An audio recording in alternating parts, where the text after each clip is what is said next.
rasanya ini salah, itu salah. Tuhan di mana? Apa Tuhan itu masih ada? Apa Tuhan itu masih bersama aku? Kenapa kok diizinkan?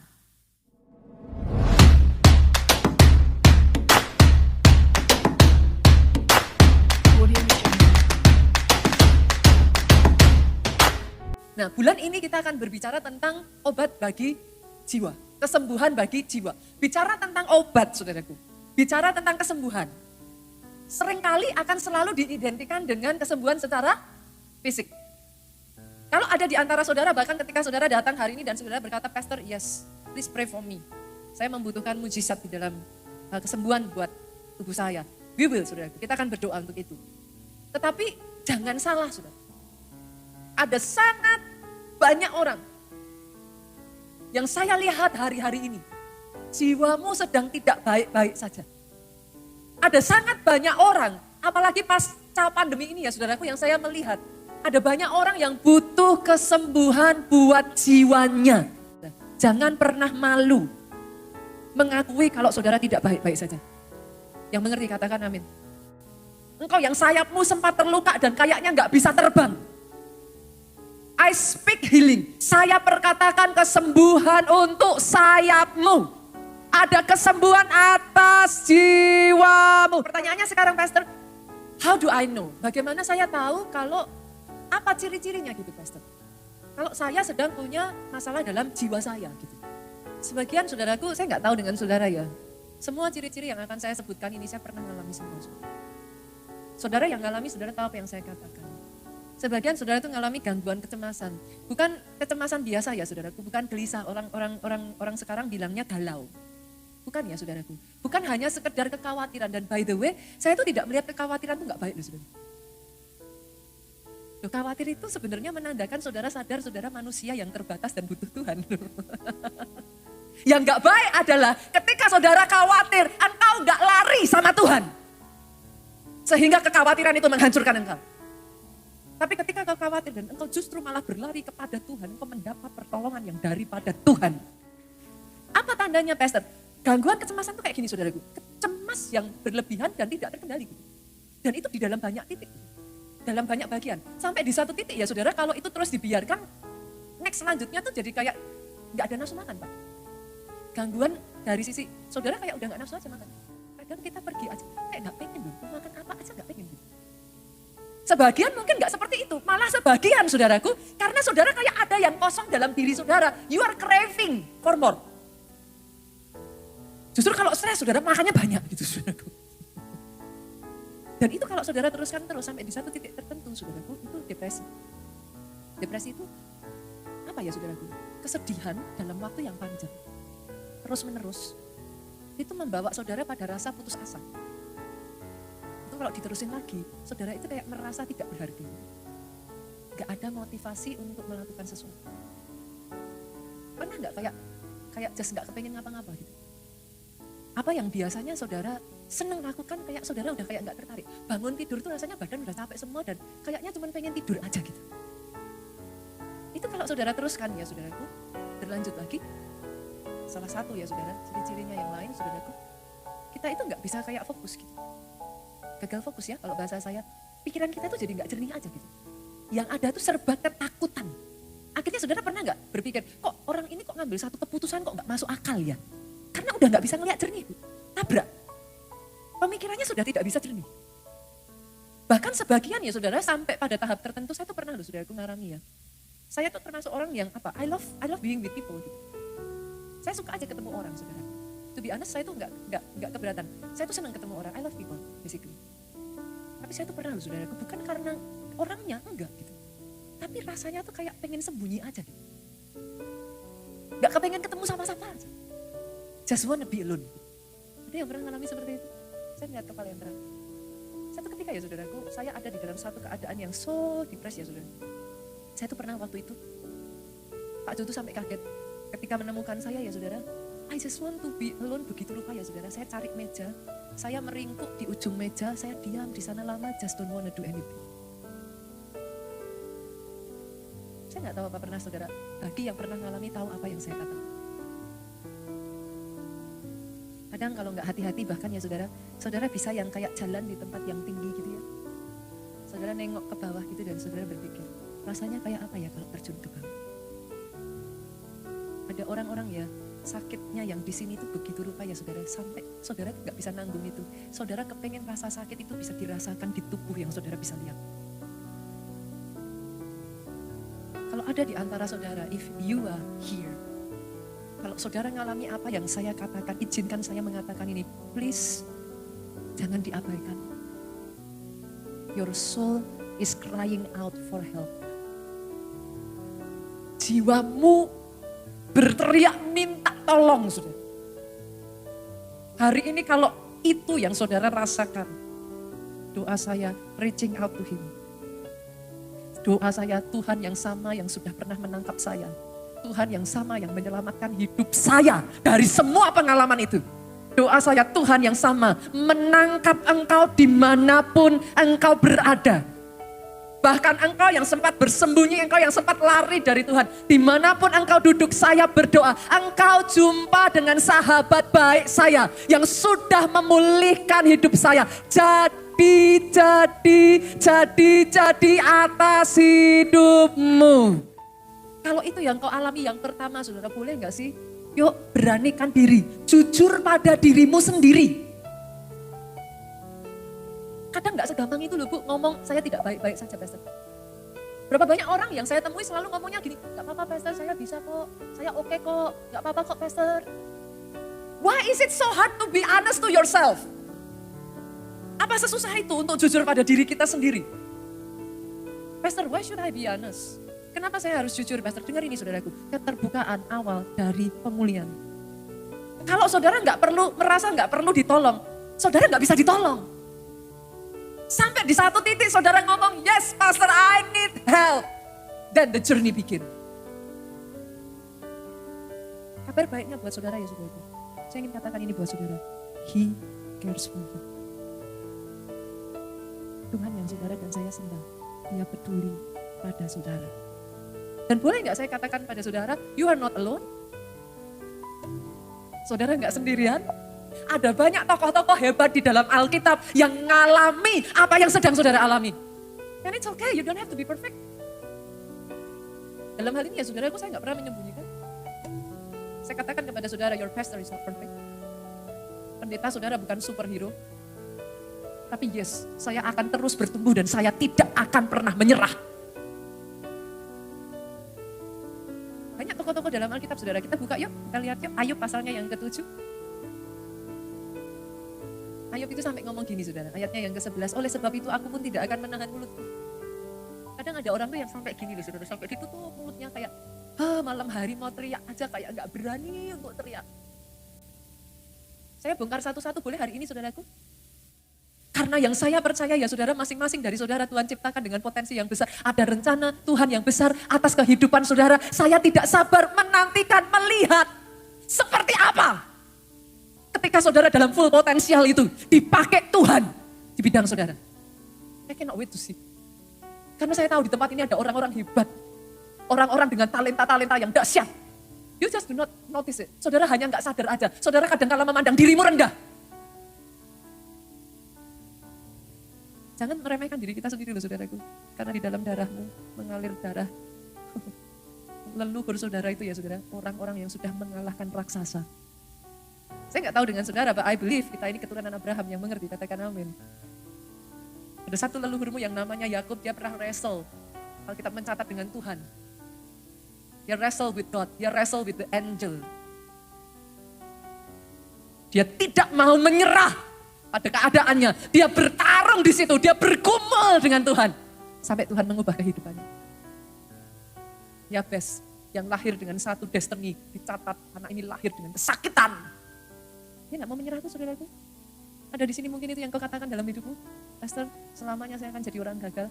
Hari ini saya tantang saudara, kalau leluhurmu berhasil bergumul dan mengalahkan nasib dalam kehidupannya, keluar sebagai pemenang, ada darah pemenang di dalam kehidupanmu. Engkau ditentukan untuk jadi lebih dari pemenang. Boleh aminnya yang paling keras. Jadi atas hidupmu. Amazingnya lagi ya saudara, bukan cuma Ayub saudara. Ayub itu sampai ngomong, aduh udah sesek, aduh aku akan berbicara dalam kesesakan jiwaku, mengeluh dalam kepedihan hatiku. Mungkin sebagian dari saudara ngomong, Pastor, nah tapi kan saya ini leader loh di gereja ini Pastor. I cannot be weak. Saya nggak bisa terlihat lemah. Saya pembicara loh Pastor. Saya pelayan mimbar loh. Ya jangankan saudara yang pelayan mimbar, pembicara, yang manalah terserah leader kayak, ini yang bicara nabi besar. Yeremia saudaraku, kurang apa? Siapa yang gak pernah baca nama Yeremia? Kurang besar apa nabi ini? Ratapan 1 ayat 20 ngomong gini, ya Tuhan lihatlah, ini Yeremia ngomong loh saudara. Ya Tuhan lihatlah betapa besar ketakutanku. This is why I love my Bible. Ini sebabnya kenapa saya cinta Alkitab saya saudara. Alkitab saudara itu jujur. Alkitab gak hanya menulis yang baik-baiknya saja. Ini Yeremia dia ngomong, betapa gelisah jiwaku. Segelisah apa saudaraku? Hatiku terbolak-balik di dalam dadaku, roller coaster. Dia pernah alami seperti itu? Yeremia ngomong, kenapa saudara? Dia ngomong, aku sudah tidak kuat. Ini nabi sekelas Yeremia. Dia ngomong, Yeremia itu ngomong gini, karena sudah melampaui batas, aku memberontak. Sudah melampaui, udah tidak bisa lagi. Pengennya ngelawan, kepengennya gak terima. Kenapa saudara? Jiwa kita ini punya batas. Saudara. Jangan salah. Jiwa dalam keadaan tertentu ya saudara. Enggak apa-apa. Pressure itu saudara ditentukan, saudara itu tahan terhadap pressure. Itu sudah ketetapannya saudara. Dan manusia itu diciptakan ya bukan hanya tahan pressure ya. Saudara itu bisa adapt. Saudara bisa beradaptasi. Kita tidak seperti dinosaurus yang punah saudara. Yang mengerti katakan amin. Sampai detik hari ini saudara melalui banyak hal dan here you are. You survive. Lihat kiri kanan kamu orang yang hebat. Amin. Here you go, saudara sudah melalui tahun 98. Krisis ekonomi yang begitu besar. Gak main-main loh saudara, dolar pada saat itu 2.000-2.500 Pak. Naik sampai 12,5-15.000 loh. But here you are. Amazing ya saudaraku. Yeremia itu ya saudaraku sampai di batas tertentu. Kita tuh kalau ngalami pressure di daging, di jiwa ini ya saudaraku. Yeremia, kenapa sampai dia ngomong, aku sudah gak kuat, udah mau memberontak. Kenapa saudara? Lihat ini, dia ngomong saudara. Karena sudah melampaui batas, aku memberontak. Di luar, ini yang dilihat Yeremia tuh ini. Di luar, keturunanku dibinasakan oleh pedang. Karena di sini yang selama masa pandemi kemarin, maaf saudaraku, kehilangan orang yang saudara cintai. Manusia itu ya saudara dalam batas tertentu ketika mengalami peristiwa-peristiwa yang cukup traumatis dalam kehidupannya, dia bisa berubah. Kadang perubahannya bisa 180 derajat. Saudara mungkin pernah kehilangan orang yang saudara kasih. Yeremia ngelihat orang yang dia kasih di depan matanya ditebas pedang. Itu traumatisnya seperti apa? Dan dia ngomong, Yeremia tuh ngerasa sudah kayak terjebak, gak bisa apa-apa saudaraku. Dia ngomong, yang di luar dia ngelihat dibinasakan pedang. Di dalam rumah oleh penyakit sampar. Dan yang ngalami seperti ini bukan cuma Yeremia saudara. Saya kasih tambahan lagi ya, Tuhan Yesus juga ngalami. Markus yuk kita buka ayatnya yang pasalnya yang ke-14 ayat 33 sampai 34. Yesus tuh sampai gini, ia membawa Petrus, Yakobus, Yohanes sertanya. Yesus tuh sampai gak mau sendirian. Dia minta ditemani. Ia sangat takut dan gentar. Ini siapa saudara? Yesus loh. Lalu katanya besar, kata Yesus kepada mereka, hatiku sangat sedih, seperti mau mati rasanya. Tinggallah di sini berjaga-jagalah. Ini we're talking about Jesus. Pastor, what do you want to say? You are not alone. Kalau Ayub mengalami, Yeremia mengalami, Tuhan Yesus mengalami, dengar. Ketika engkau justru membuka dirimu, engkau memberikan jalan buat Tuhan bekerja dalam hidupmu. Jangan malu saudaraku. Itu bukan sesuatu yang memalukan kok. Gak peduli saudara itu dari orang kaya kah, apakah miskin kah, dia tuh gak mengenal itu semua saudara. Apakah saudara dari orang yang well educated, berpendidikan tinggi, apakah pendidikan saudara biasa, saudara besar, kecil, tua, muda, dari latar belakang apapun itu gak efek saudara. Satu titik, setiap kita akan berurusan dengan jiwa kita. Doa saya, di momen itu, do not hide. Buka, belajar untuk terbuka. Tapi terbukanya juga jangan ngawur ya saudara. Pastor bilang terbuka. Oke, mulai sekarang saya akan melupakan masa lalu saya. Saya ceritakan sama semua orang. Gak gitu juga kali saudaraku. Yang ada saudara malah jadi bahan gosip. Terus gimana pastor?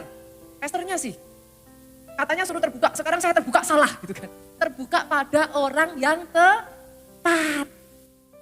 Amin saudaraku, gereja kita bukan tempat gosip.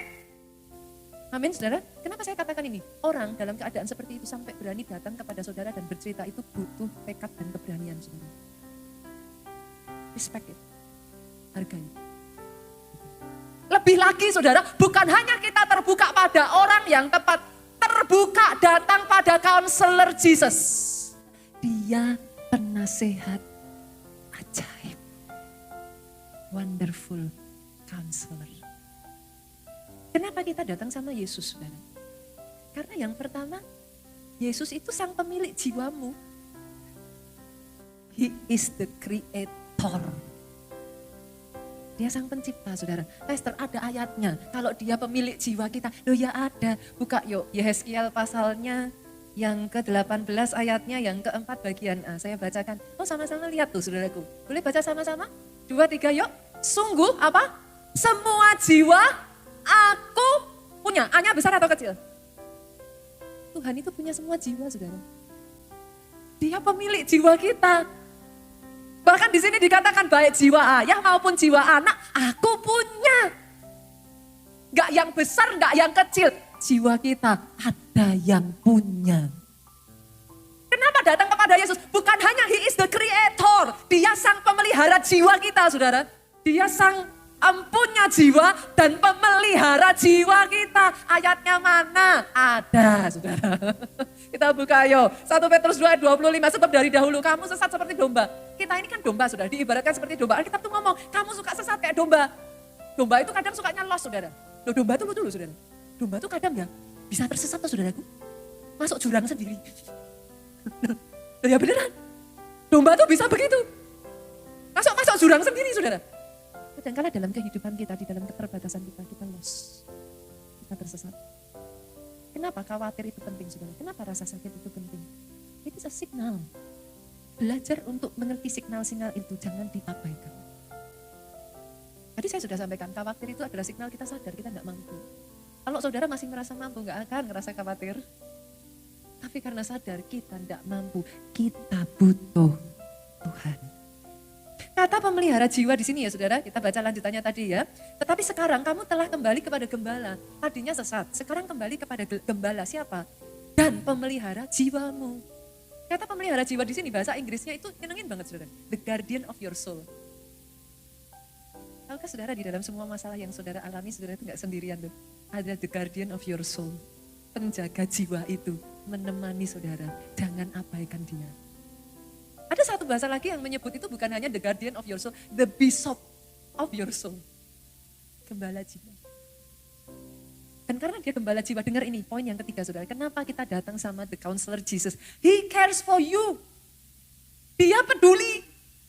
Tuhan, masa sih Tuhan yang kayak gitu peduli? Tuhan tuh kan sudah sibuk, itulah yang bikin saya itu takjub dengan Tuhan kita ini loh saudara. Mazmur, yuk kita buka 31 ayat 8 sampai 9. Aku akan bersorak-sorai bersuka cita karena kasih setiamu. Sebab engkau telah menilik sengsaraku. Di tengah semua kesibukan Tuhan, dia masih bisa menilik sengsara saudara. Bukan hanya itu saja, dia telah memperhatikan kesesakan jiwaku. Dia tahu kalau saudara sesak, dia tahu kalau saudara tertekan. Tetapi lihat ini yang saya berdoa terjadi atas hidupmu. Tidak menyerahkan aku ke tangan musuh. Tetapi menegakkan kakiku di tempat yang lapang. Apapun yang saat ini sedang saudara alami ya saudara, izinkan saya mengatakan ini. Dia tidak menyerahkan engkau ke tangan musuh.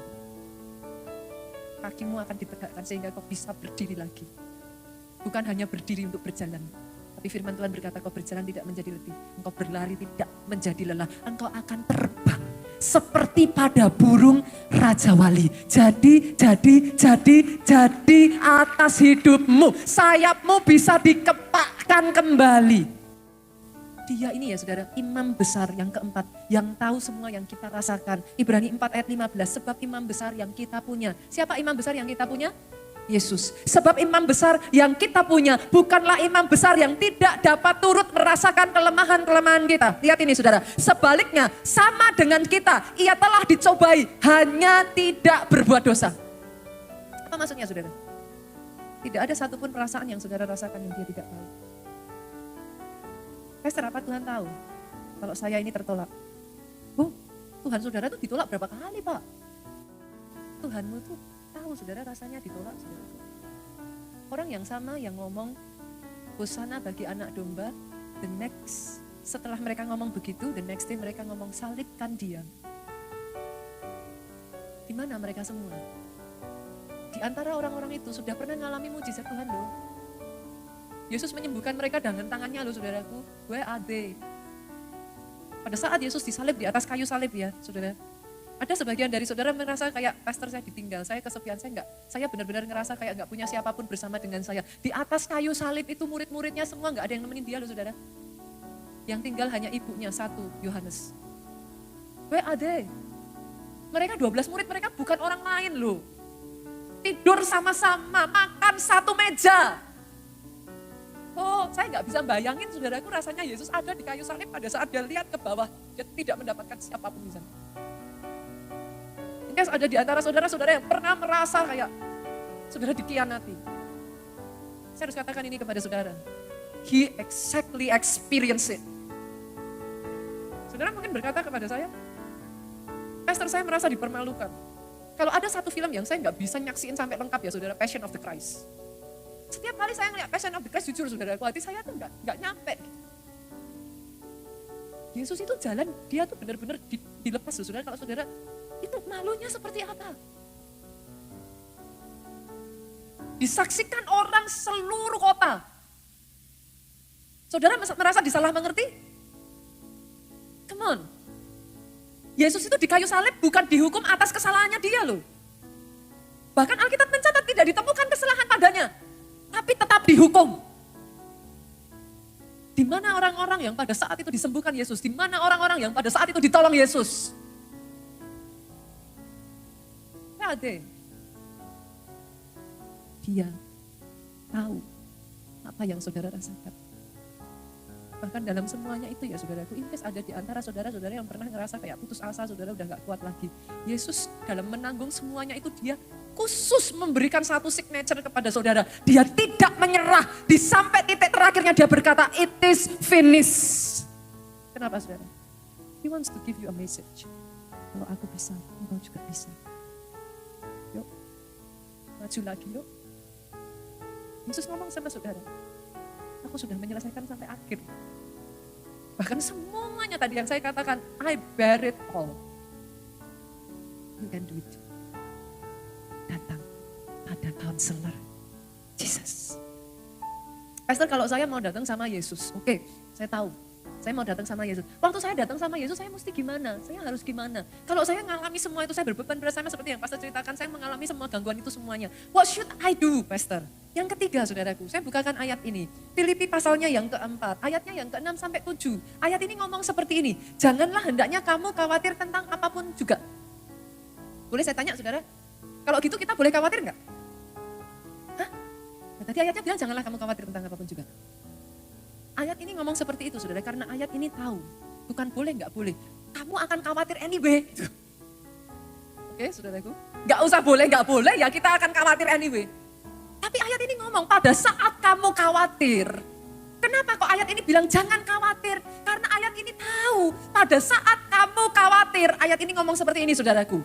Nyatakanlah dalam segala hal keinginanmu kepada Allah dalam doa dan permohonan.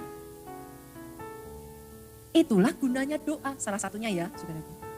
Tapi masalahnya, ayat ini ngomong suruh nyatain, suruh nuangin semuanya, suruh ngomong semuanya. Masalahnya, senggol kiri kanan, Pak, nah kamu doa enggak?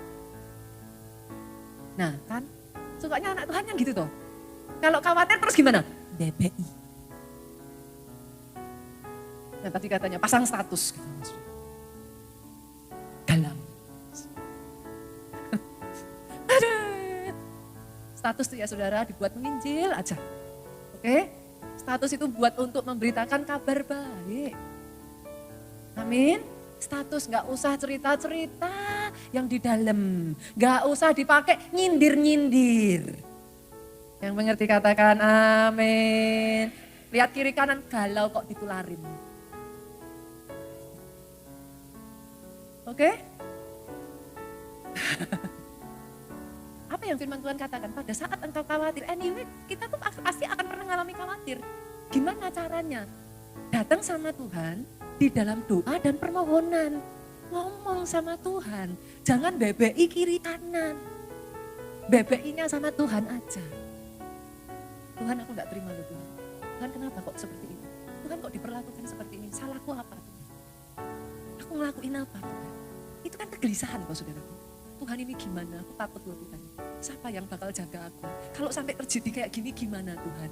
Tuangkan semuanya itu dalam doa dan permohonan. Berarti boleh minta enggak? Boleh. Loh enggak salah loh saudara minta. Orang disuruh kok dalam doa dan permohonan. Artinya apa? Tuhan tolong aku. Tuhan bantu aku.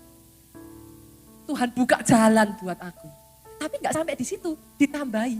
Ada lanjutannya saudara. Dalam doa dan permohonan dengan sungut-sungut. Hah? Alkitabnya beda. Nah kenyataannya yang mana?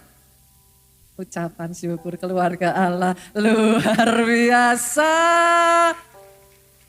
Artinya pada saat doa bukan gini, Tuhan kok enggak nolong-nolong. Katanya kemarin pendetanya bilang katanya mana. No, aku percaya Tuhanku baik. Dengan ucapan syukur kan? Terima kasih Tuhan, sekalipun diizinkan tidak dibiarkan sendiri.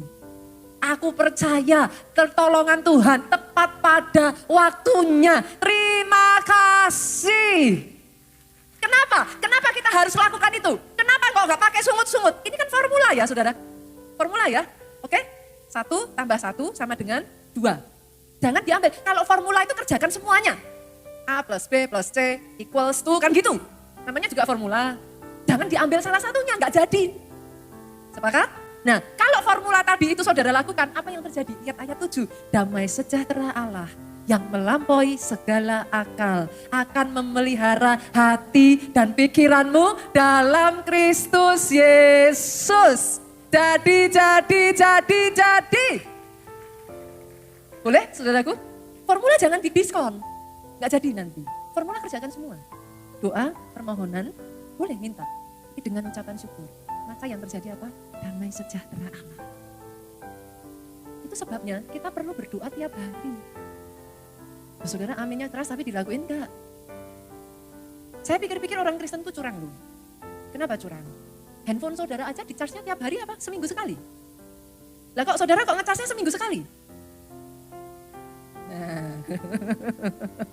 Lah kalau nggak di gereja nggak doa kok, kan seminggu sekali. Lah handphonenya aja setiap hari kan. Ada di sini yang nge-charge-nya handphone setahun 2 kali, Natal dan Paskah. Coba saya lihat gimana hasilnya handphonenya jadi apa saudaraku. Manusia sama. Handphone aja saudara charge setiap hari kok. Kita manusia sama. Manusia tuh ya saudaraku kayak baterai handphone itu. Jiwa kita tuh kenapa perlu berendam? Saudara di charge itu gimana tuh sebenarnya? Di charge itu ya baterainya itu direndam dengan listrik. Benar kan? Pada saat di charge, itu listrik itu menaungi satu baterai. Baterainya yang tadinya udah lemah, bangkit lagi. Saudara bisa main Instagram, sosmed. Kan? Saudara bisa pakai handphone itu dengan leluasa. Jiwa saudara juga sama loh. Tapi gak pernah di charge. Itu sebabnya berendam dalam hadirat Tuhan, saudaraku. Dan percaya gak percaya ya saudara? Di mana-mana jarang loh obat itu manis. Hah? Itu sebabnya ibu-ibu yang punya anak kecil susah gak suruh anaknya minum obat? Kenapa? Pahit. Tapi harus diminum gak? Minum. Kalau mau manis minum ice cream. Tambah pilek saudara. Kan? Tapi harus minum obat. Pahit. Percaya gak percaya saudara? Ketika saudara ada di dalam keadaan yang drop ya, jiwamu itu troubling ya. Gak ada obat lain tuh saudara yang lebih manjur dari obat ini, saya udah nyoba. Oh, buktikan perkataan saya. Saya pernah ya, waktu saya di Amerika, saya kuliah, saya drop, saya down sekali, saya jauh dari orang tua, bahasa saya terbatas. Saya frustrasi, lihat film saudaraku gak ngerti artinya, karena gak ada subtitlenya. Itu zaman dimana saya bahasa Inggris tuh sehari-hari di sekolah juga kita bahasa Inggris tuh cuma berapa jam. Enggak jam seperti anak-anak zaman sekarang, sekolahnya berbahasa Inggrisnya rocos gitu. Zaman itu kita bahasa Inggris terbatas sekali. Saat saya drop ya saudara, jujur saudara, saat itu saya coba, saya berpikir, saya pasti happy kalau melakukan ini. Ibu tahu yang saya katakan, shopping. Saya shopping dari pagi sampai malam saudara. Saya jalan-jalan, I buy whatever I want. Happy sih, tapi pulang happy-nya gak bertahan lama. Setelah itu saya coba, orang zaman sekarang bilangnya apa? Healing. Kan? Apa yang lagi tren pergi kemana saudara? Hah? Nanti sebentar lagi lebaran mau kemana? Ada yang ke Bali, ada yang kemana lagi? Kemana? Pulang kampung katanya. Ada yang kemana lagi saudaraku? Healing. Memang pada saat saudara pergi mungkin saudara happy. Tapi habis itu pulang. Gak berubah tuh Pak. Saudara mau tahu obat yang paling manjur apa? Mau tahu gak saudara? Hah? Beneran Pak? Nanti saya kasih tahu ini. Saudara coba perkataan saya ya, buktikan perkataan saya. Tapi saya ingatkan dulu, obat itu rasanya pahit. Oke, kalau manis, minum es krim. Pantengin terus ya saudara. Saudara mau tiduran kayak mau duduk kayak terserah. Pasang earphone, dengerin khotbah berjam-jam. Khotbah-khotbah yang saudara tahu itu membangkitkan roh. Gak sembarang khotbah ya saudara. Setel khotbah-khotbah yang saudara tahu tema-tema yang membangkitkan roh. Setel itu, dengerin berjam-jam. Saya jamin, nanti tiba-tiba ya roh saudara membaik. Masalahnya, gak banyak yang bisa melakukan itu. Kenapa? Tiba-tiba waktu mendengerin khotbah, dagingnya hidup. Kayak cacing kepanasan. Buka sih YouTube-nya. Tapi beralihnya ke drakor, saudara. Loh saya udah bilang loh, obat itu lain. Kalau drakor tuh kayaknya kursinya empuk loh, saudara. Duduk tuh lama. Tapi begitu disetel khotbah, jadi per sekarang, saudara. Rasanya pengen lari, rasanya udah kayak apa sih kepanasan gitu loh, saudara. Gitu. Kenapa, saudara? That's what happened, saudara. Tahukah saudara seberapa kuat jiwa saudara? Sekuat roh saudara.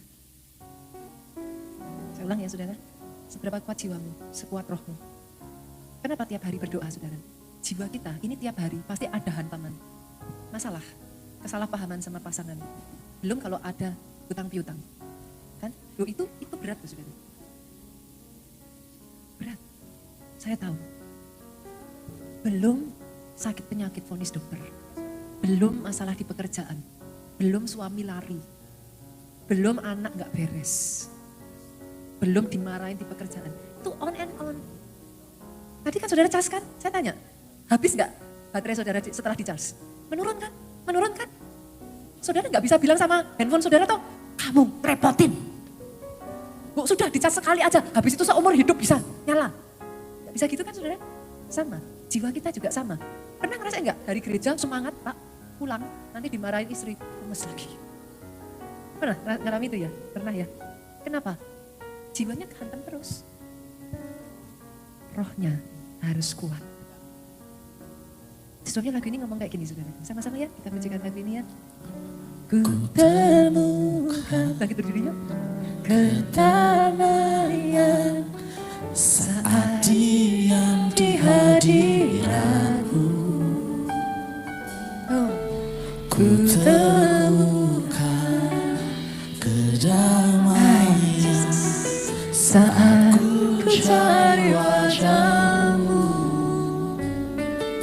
Yesus, Engkau yang ku rindu. Yesus, Engkau yang ku perlu. Katakan saudaraku, Dia sumber tenangku. Sumber tenangku di tengah badai. Kau sumber kuatku saat ku tak mampu. Kau pegang tanganku dan berkata, jangan takut. Oh yes, Kau menjagaku. Oh, sama-sama kita pujikan lagu ini. Kita katakan, Tuhan, ku temukan ketenangan saat kami diam di hadirat-Mu Tuhan. Oh, oh, ku temukan kedamaian saat ku cari. Gak ada tempat lain saudaraku, hanya Dia dan Dia saja. Yesus, Engkau yang ku rindu. Orang masyarakat karena lama yang musyrik.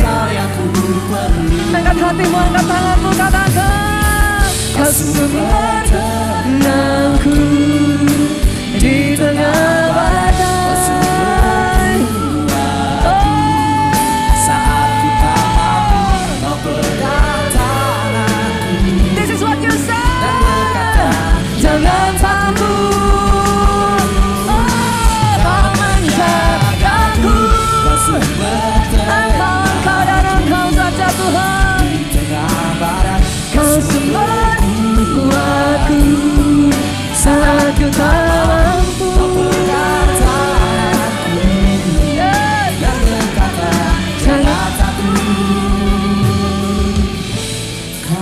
Coba saja yuk, sama-sama katakan Kau sumber tenangku di tengah badai. Kau dengar Tuhan perkataan setiap anak-anak-Mu di tempat ini. Kau bawa kami Tuhan. Jangan pernah lepaskan. Yesus. Yesus. Sekali lagi ya saudaraku katakan. Kau sumber tenangku di tengah badai. Saat kami tak mampu, Engkau ada Tuhan. Jangan lepaskan, jangan lepaskan.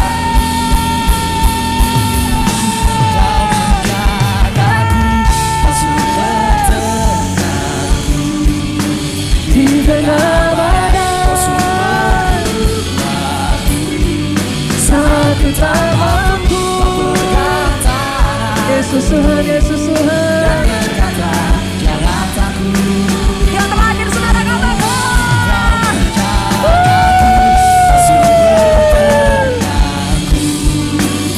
Satu demi satu Tuhan. Sepanjang bulan ini Engkau kerjakan kehidupan kami Tuhan. Sadarkan kami kembali. Jangan takut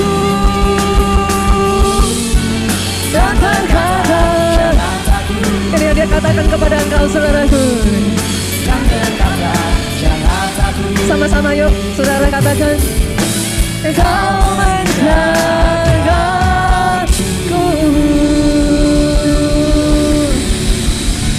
Angkat kedua tanganmu saudara, diberkati saudara oleh Tuhan. Amin. Oh, diberkati engkau roh, jiwa dan tubuhmu terpelihara dengan sempurna. Yes. Sehat tubuhmu saudaraku. Amin. Kalau hari ini ada orang yang sedang ada di dalam pergumulan dengan kesehatannya, angkat tanganmu saudara, gak usah lihat kiri kanan, angkat tanganmu. Disampaikan firman-Nya dan disembuhkan mereka oleh bilurnya. I speak healing. Yes, amin. Kesembuhanmu mengalir. Yes, amin. Yes, amin. Sejak engkau keluar dari tempat ini, Amin. kesembuhan bekerja atas hidupmu. Amin, amin, amin. Baik jiwamu, Yes. kuat rohmu, Amin. panjang umurmu. Amin. Dalam hidupmu tidak pernah kekurangan hal baik. Kesaksian tentang betapa dahsyatnya Tuhan itu atas hidupmu. Pulang saudara bawa damai, sukacita yang dari Tuhan. Cinta kasih Yesus Kristus, putranya, persekutuan dengan rohnya yang kudus, yaitu Roh Kudus sekarang sampai selama-lamanya. Engkau yang diurapi, engkau yang diberkati bersama dengan suaramu yang paling keras, katakan amin.